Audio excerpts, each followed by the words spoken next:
அப்போ அதிமுக குறிப்பிட்டு சொல்லக்கூடிய ஒரு 40 தொகுதி கொடுத்தா அதில் அவருக்கு ஒரு 30 ஜெயிச்சாலுமே அதை வச்சு அவர் ஸ்ட்ராங் கண்டுபிடிக்க முடியும். ஸோ இந்த ஒரு விஷயமுமே வந்து இது ஒரு பெரிய பலமாக வந்து அமையும். இதுக்கு இப்போ நீங்கள் இப்படி கணக்கு போட்டு சொல்லிட்டீங்க. அப்போ நம்ம டிடிவி ஓபிஎஸ் அவர்களோட நிலைமை, செங்கோட்டையன் அவரோட அவுட், அவ்வளோதான். அதை அவர் அன்னைக்கே சொல்லிட்டு போனாருங்க. 4 பேர் இருந்தால் 4 பேரா ஏங்க அவரு அங்கே அந்த இதுக்கு போகும்போது சொல்லிட்டு போனார்ல, டெல்லி அமித்ஷா பார்க்க போகும்போது அந்த நம்ம அன்னைக்கே பேசணும். இது அவர்களுக்கு மட்டும் இல்லை, அமித்ஷாவுக்கும் அந்த பதில்னு, இவர்களுக்கு எந்த நாளும் இடம் இல்லை அப்படின்னு. அப்போ இன்றைக்கி கூட்டணி இறுதியாகி பெரிய அளவு போகுதுன்னா, இல்லாட்டி நீங்கள் தாமரையில் நிற்க வச்சிங்கன்றாங்க. கண்டிப்பாக அவ்வளோ அக்கறை இருந்தால் 30 சீட்டு வாங்கினீங்கன்னா அதில் நிற்க வச்சுக்கிங்க அப்படின்னு.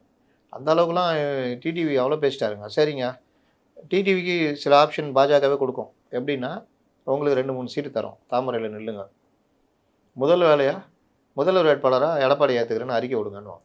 இல்லை நீங்கள் நிற்காதீங்கன்னு சொல்லிட்டாங்கன்னா அதோட முடிஞ்சு போச்சு. இல்லைன்னா நீங்கள் நிற்காதீங்க, உங்கள் ஆளுக்கு சம்மந்தம் பண்ணலாம். ஆனாலும் அந்த கூட்டணிக்குள்ளே வரதுனால நீங்கள் எடப்பாடியை முதல்வராக நான் ஏற்றுக்கொள்கிறேன்னு அறிக்கை விடுங்கன்னா, அவர் முடியாதுன்னா கிளம்புங்கன்றுவாங்க. அதுக்கப்புறம் நாங்கள் ஒன்றும் பண்ண முடியாதுங்கன்றுவாங்க.